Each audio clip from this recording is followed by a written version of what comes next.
Hi, this is Deval Patrick, former governor of Massachusetts, and I've got a podcast. We call it Being American. In each episode, we talk about the major challenges that people and families and communities all over the country are facing that need real solutions, and how a better understanding of our shared values and objectives can help us bridge the kinds of differences that keep us from those solutions. I interview political figures, elected officials, grassroots organizers, regular citizens, folks in and out of politics and civic life who are in search, like me, of common wisdom in these uncommon times. Join us and help bridge the divide. It's the Being American podcast, which you can subscribe to or download wherever you get your podcasts.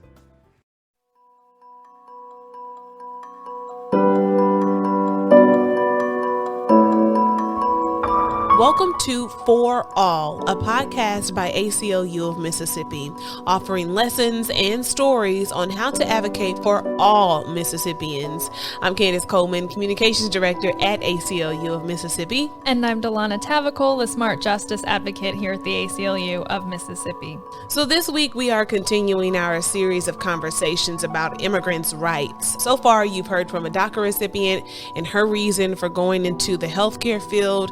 You've heard from a former factory worker who experienced the trauma of one of Mississippi's most notable ICE raids, and you've heard from a former organizer who is working to help his community overcome language-based discrimination. And on today's episode, you'll hear from U.S. Representative Bennie Thompson, who represents Mississippi's predominantly Black 2nd District. Back in May, ACLU of Mississippi, we invited Congressman Thompson to our immigration forum. That's where we talked with him about immigration reform from his perspective as the chairman of the U.S. House Committee on Homeland Security. But before we roll that conversation, we have a bit of a news update. So early last week, Mississippi Governor Tate Reeves and 25 other governors around the country sent a joint letter to President Biden requesting a meeting to discuss immigration from the southern border. They write that unauthorized immigration has caused a, quote, flood of human traffickers and drug smugglers to enter our country. This rhetoric comes up a lot when discussing immigration from Latin America, so I'd like to pause for a moment and bring our attention to the facts. The fact is that FBI data over the span of the past 2 decades shows that higher immigration is associated with lower crime rates. A 2015 study by the American Immigration Council confirms that immigrants, and in particular Latin American immigrants, are less likely to commit crimes than their U.S.-born counterparts, and for those who do, they are far less likely to be repeat offenders. Immigrants aren't the problem. The problem is a system that focuses its resources on criminalizing people in crisis instead of helping them. These stats only further dispel the belief that undocumented immigrants come to the U.S. to cause harm on Americans. Thank you, Delana, for that information. So now let's go ahead and let's jump into this conversation with Congressman Thompson. You'll hear some other updates on actions that we've taken as an organization since then.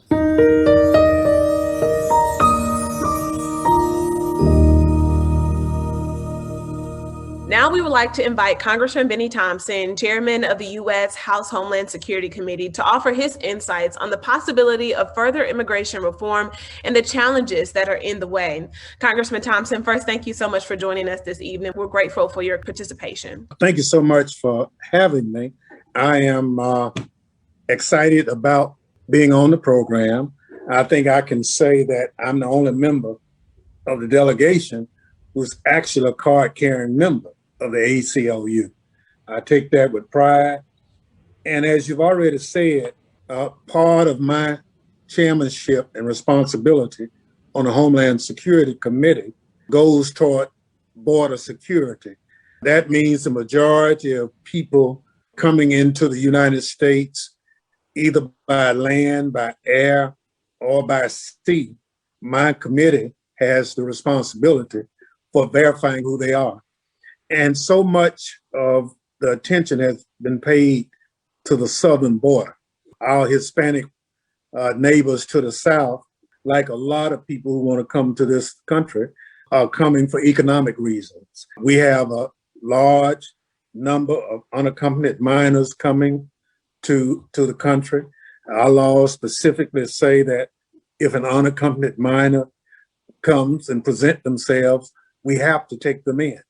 And what we have to do then is try to find someone who can accept them, relative or what have you. So we're in the process of putting that together. But I want to assure the people on this town hall that there's a new administration in Washington who takes very seriously immigration, who takes seriously that when you present yourself at the border, you are still a human being. If for some reason you are part of the 12, 13 million people who are already here, then there's some comfort that with the new administration, nobody will kick your door down. No one will just arbitrarily pick you up. One of the things we're trying to do is to get local law enforcement to leave immigration to the federal officials. So that means a constable, a sheriff, or a city law enforcement person should not be in the immigration business. We're working through that. It's a cooperative effort.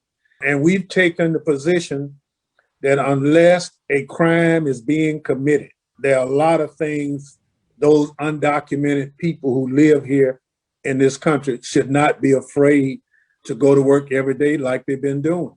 But, you know, we still have some people who see themselves as the immigration cops, and they really don't have the authority. So we're working through that. One of the best things I know is that the new ICE head is a former sheriff from Harris County, Texas, where Houston is, who is a very, very understanding law enforcement person who knows immigration and will bring a different attitude to the whole scheme of things. So I assure the people in this state that immigration will be viewed differently than it's been in the past. Immigrants, undocumented or what have you, should not run and hide, should not feel that they have to live in the shadows, because we're trying to work through getting comprehensive immigration reform passed. We can do it in the House, but as you know, it'll take a majority in the Senate to do it because we see it being filibustered at this point. And that means that rather than taking 51 votes to win, it will take 60. We can do reconciliation in the Senate and get back to 51. That's kind of where we are. I want to assure those persons listening that there is a new approach to immigration. There are new individuals in charge only because America decided last November that they wanted a change. And so after November, even though some people on January 6th didn't want change to happen, it happened. And so we now have Hispanic Secretary of Homeland Security. We now have a number of individuals of color in this administration. It's no longer a white-run operation abusing the rights and privileges of immigrants.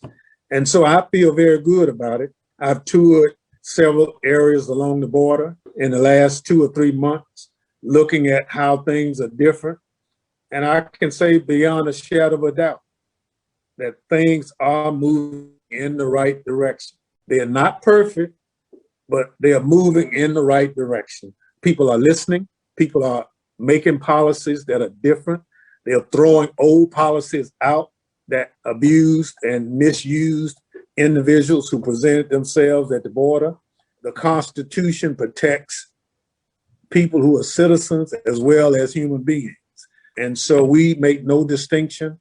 It's the Constitution and it's the values and it's the laws of who we stand for as Americans. So I'm happy to be here and I look forward to the questions. Thank you so much, Congressman Thompson. You touched on something that we are directly addressing in our current campaign here at ACLU, and that's breaking those ties between local law enforcement and ICE. When it comes to the ability to do that, do you have any concrete steps that you could share that you all are currently working on? First of all, the sheriff you had in the video is a first-class individual. So I want to pause here. The sheriff that he's mentioning here is Sheriff Mike Lee. He is the sheriff of Scott County, and that is where the most recent and historic ICE raids happened back in 2019. We spoke to Sheriff Lee about how his department was involved in the aftermath of that raid, and you can hear more from him on that on our website, aclums.org. We spoke to him for our Unalienable campaign. You can find that video on our website. He testified during a hearing I had, and he basically said in the hearing that if everybody in his county conducted themselves like the Hispanic people did, he wouldn't need a jail. He said because they go to work, go home, go to church, take care of their families. And so that speaks well about the overall immigrant community here in Mississippi. So from our standpoint, what we're doing at the committee, we support comprehensive immigration reform.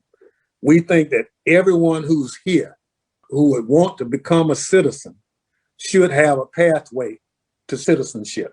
They should know from the moment they declare their effort to want to become a citizen what's required. So we're working through that. The president has said it might take several years for that citizenship to occur, but they should not worry about being deported as long as they follow the path. Unfortunately, there hasn't been that much movement on creating a pathway to citizenship since our conversation with Representative Thompson. U.S. senators have been working to include immigration reform in the recent budget reconciliation bill. Earlier last week, however, the Senate parliamentarian ruled against the initial approach for including citizenship provisions, which would have included providing green cards to an estimated 8 million Dreamers, farm workers, temporary protected status recipients, and essential workers. That being said, we are still very early in the ongoing process of making citizenship available to the millions of non-citizen Americans who need and deserve it. Alternative approaches will be presented in Congress over the coming months, and we should remain collectively optimistic that change will come.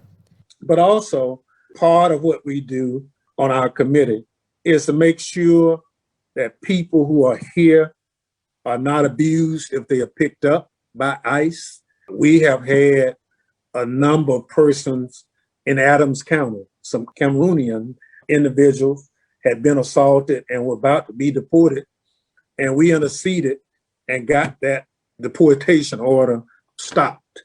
And so if we know in time, we can be helpful on any of this. And I'd say to anyone listening, in addition to who you call, my office number is 601-866-9003. If you feel that any federal official, law enforcement or otherwise, is abusing your rights as a human being, whether you have citizenship or not, please call my office. We will intercede on your behalf. We will do what we need to do because there are a number of things that we've tasked ICE with. Following this forum, we, along with our coalition partners, took Congressman Thompson up on his word, and an investigation into the Adams County Detention Center, which houses ICE detainees, did occur. Delana, can you elaborate a little bit on that letter that we signed on to? Sure. This was a joint letter that we sent with organizational partners across Mississippi and Louisiana back in May, urging the Department of Homeland Security's Officer of Civil Rights and Civil Liberties and its Inspector General to investigate violations of ICE's pandemic response requirements. At the time, immigrants detained in the Adams County Correctional Facility, Mississippi's only immigration detention center, were experiencing the largest COVID-19 outbreak at any ICE facility in the country as a result of ICE personnel failing to respect basic social distancing and hygiene standards. What followed was an investigation by the Inspector General that concluded this July. They found that the Adams facility did violate ICE detention standards in a variety of ways, in some cases costing people their lives to COVID. What advocates are calling for now is an improvement of conditions, expanded access to vaccines, a reduction in transfers, and above all, an increase in releases. Ultimately, the safest place that people can be right now is at home with their families. To the extent that ICE is concerned for public health and safety, letting people out of detention and ensuring they have a safe place to live through this pandemic is the obvious answer. Okay, let's hop back into the forum.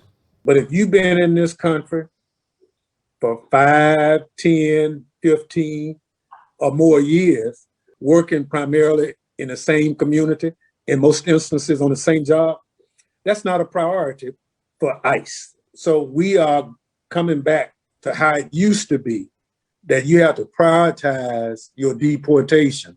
You just can't be like a gunslinger, try to get as many notches on your gun as you can by the number of people you deport.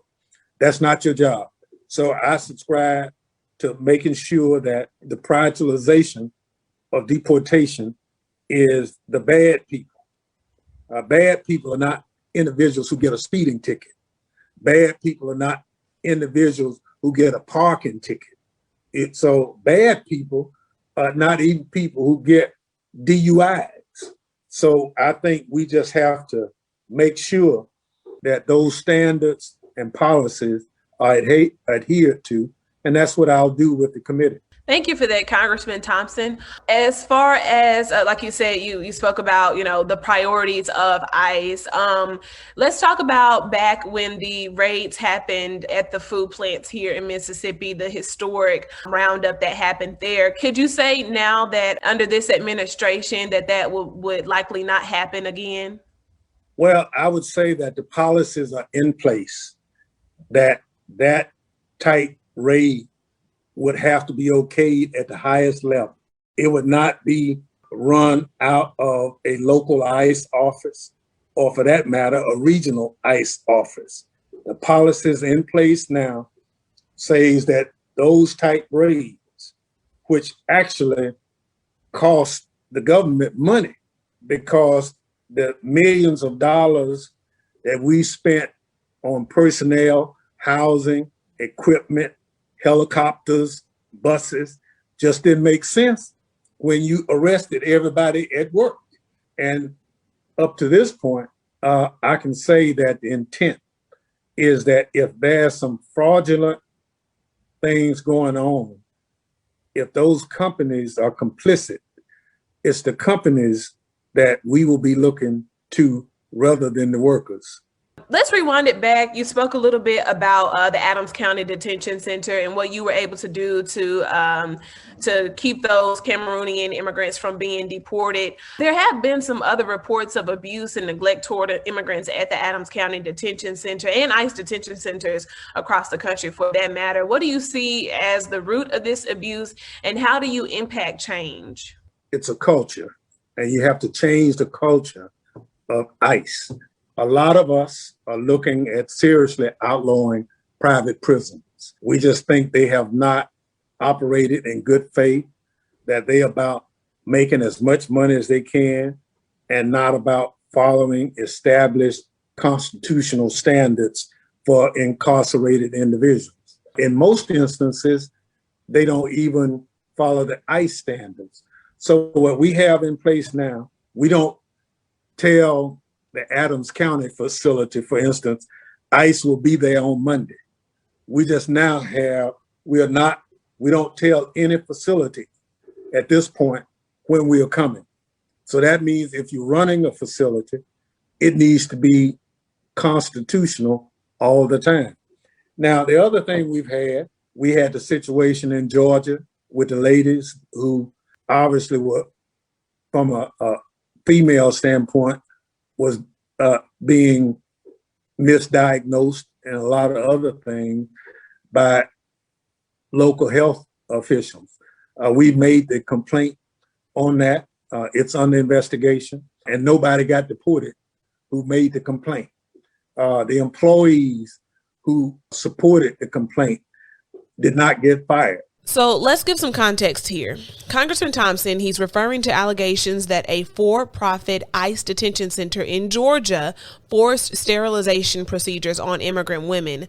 A whistleblower complaint lodged in September 2020 reported that some women in detention at the Irwin County Detention Facility, that they were forced or coerced into receiving hysterectomies and other procedures that can cause sterilization or diminish fertility without proper translation services or even consent.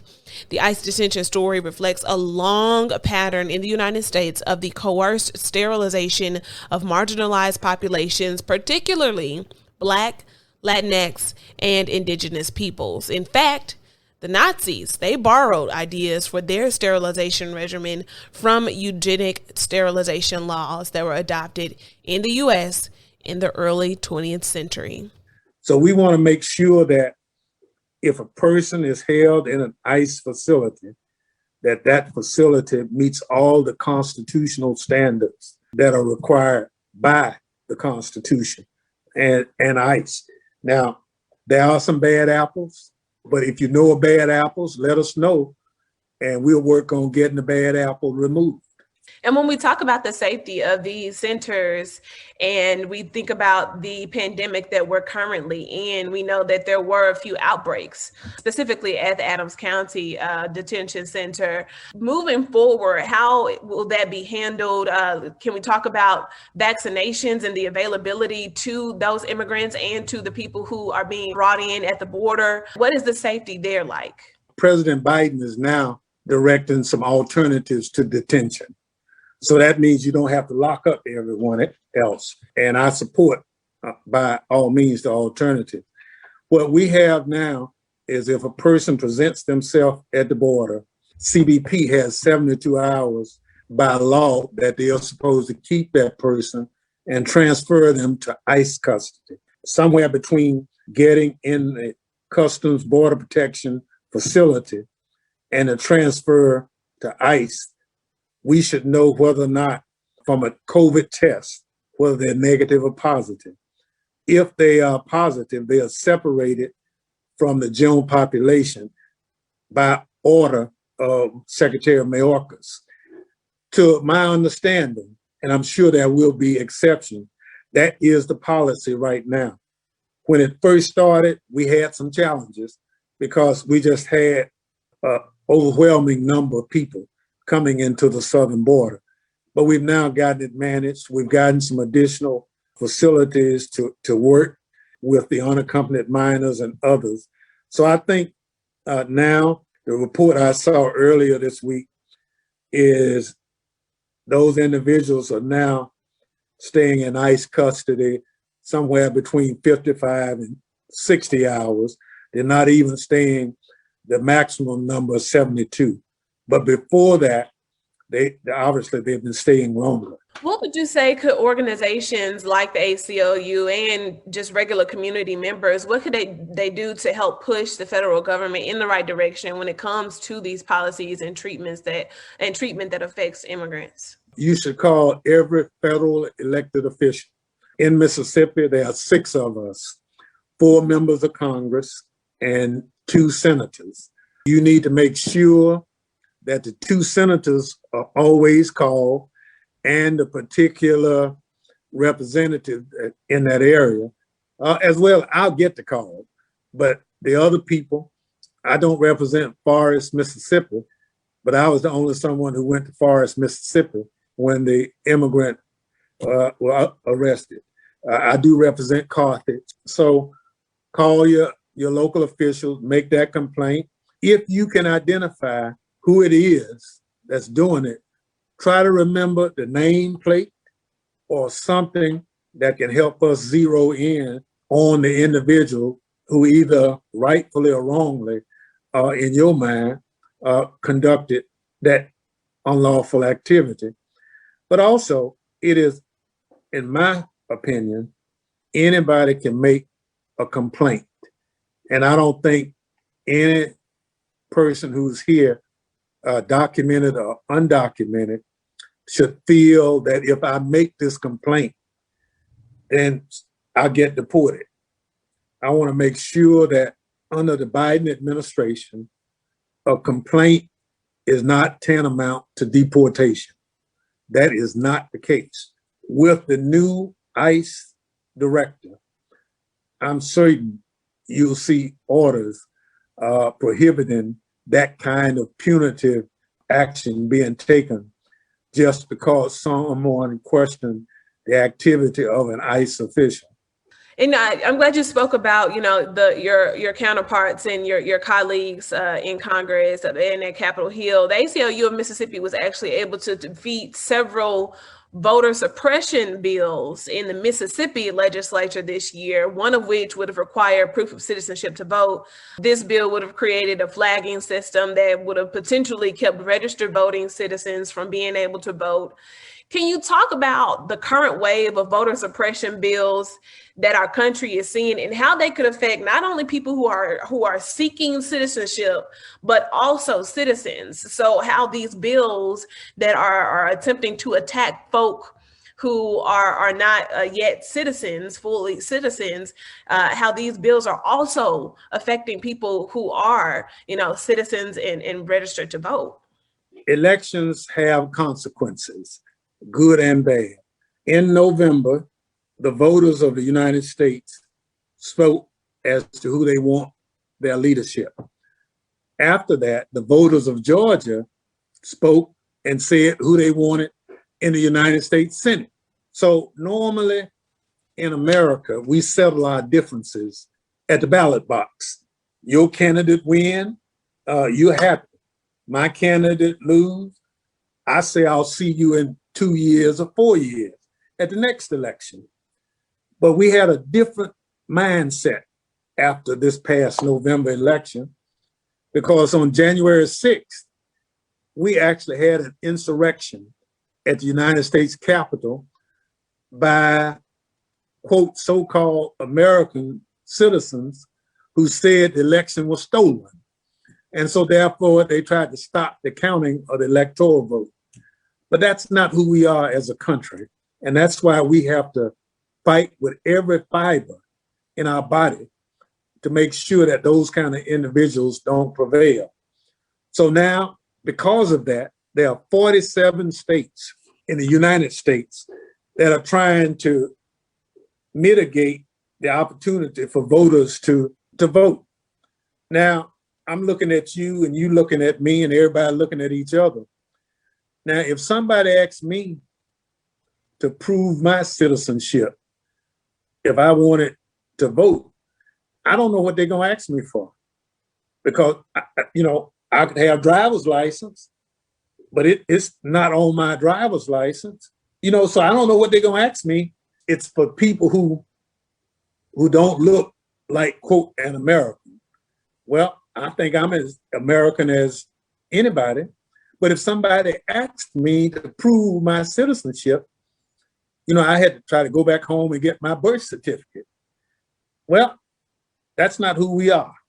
And so for those individuals who are out here worried, we still got a lot of problems. Now, a couple other things.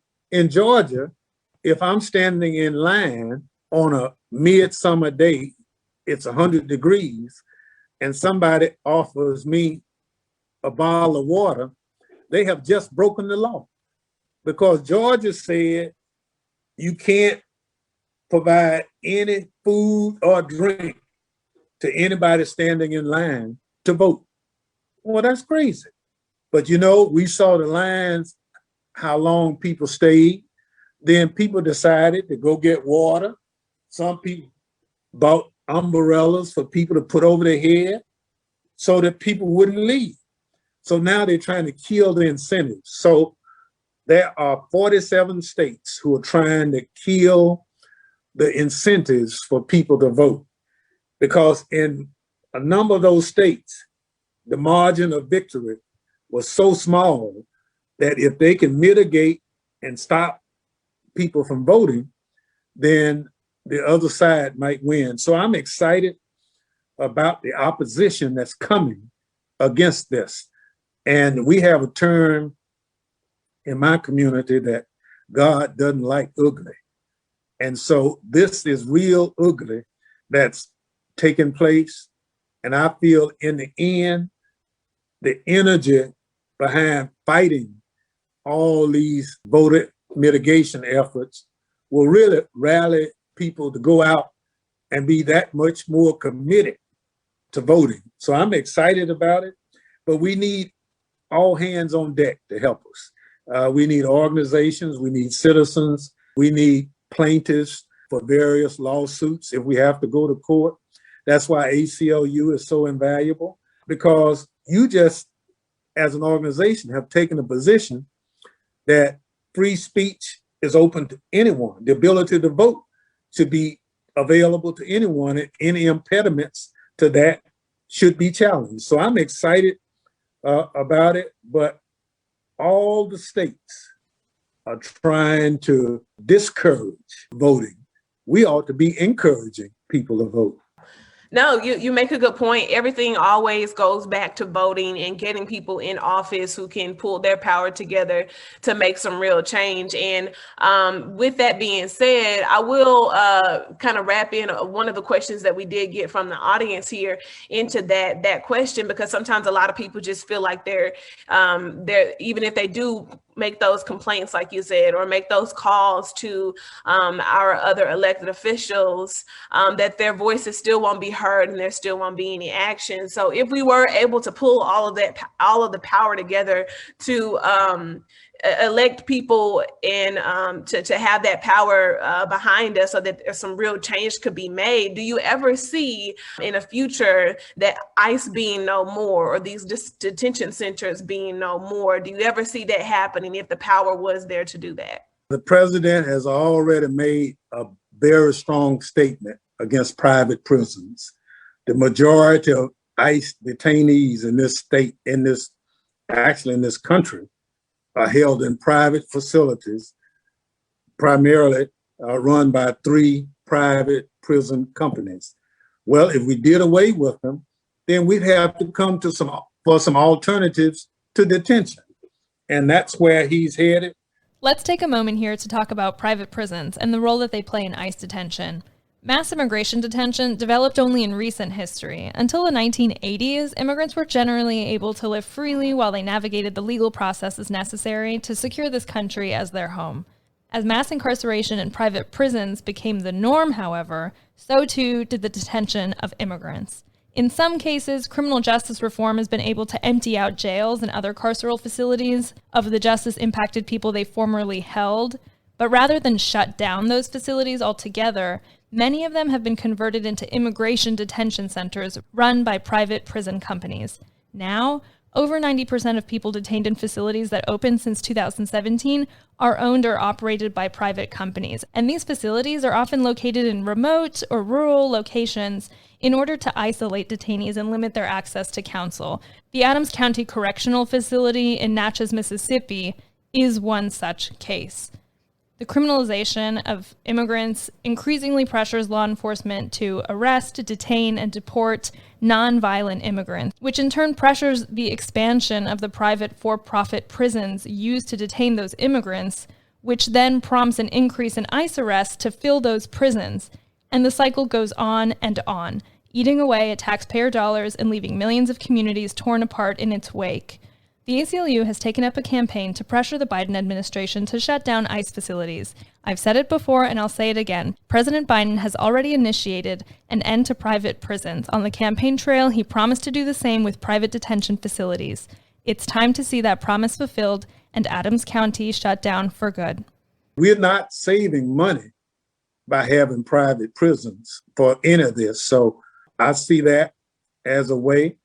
I see the fact that you take the majority of the population that's undocumented in this country. They are doing some of the hardest work. They're doing some of the work that most Americans don't want to do, but nonetheless, they contribute to the economy of this country. And so for that, they deserve that pathway to citizenship. They deserve to be treated humanely. And they deserve to be entitled to all the rights any other person living in this country is entitled to. Thank you so much. And they also don't deserve to go to jail just for seeking that asylum, just because they're coming Well, here. that's right. I mean, our laws say if you present yourself at the border and say that I'm here seeking asylum, they no longer can send you back to remain in Mexico until your number is called. You have to let that person in, give that person a date for a hearing, and you have to put that person in the process. The Trump administration, as you know, just ignored that whole process and created a new process that did not allow asylum seekers into the country. Even if you sought asylum, you had to go into remain in Mexico, which is not a law. It's a policy that the Trump administration put in place. It was horrendous, to say the least. So I am optimistic with the Biden administration, but even with my optimism, we still have to hold even our friends accountable to make sure that they do the right thing. We can't just say, well, election's over with, everything is okay. We can rest on our laurels on the election.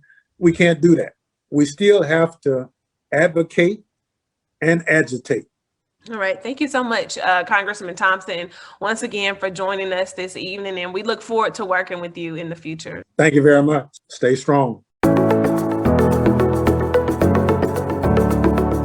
So how do we show up for each other? That's the question that we'll try to answer each episode. As Delana mentioned, ACLU is currently demanding that the Biden administration shrinks the architecture of immigrant detention centers and help repair the harm that has been caused.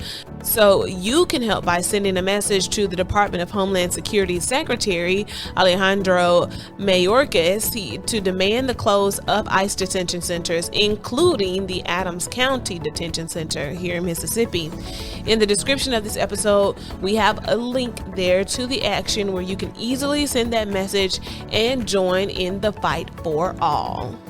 Thank you, Delana, and thank you, Congressman Bennie Thompson, for joining us for our Immigration Forum. Next week, we are shifting and taking on a new topic, voting rights and redistricting. Learn how redistricting has been used historically to suppress the voting power of Black Mississippians. For more information on ACLU of Mississippi's current work, you can visit our website, aclums.org. You can also find us on Twitter and Instagram at ACLU_MS and on Facebook at ACLU of Mississippi. And remember, be an advocate for all.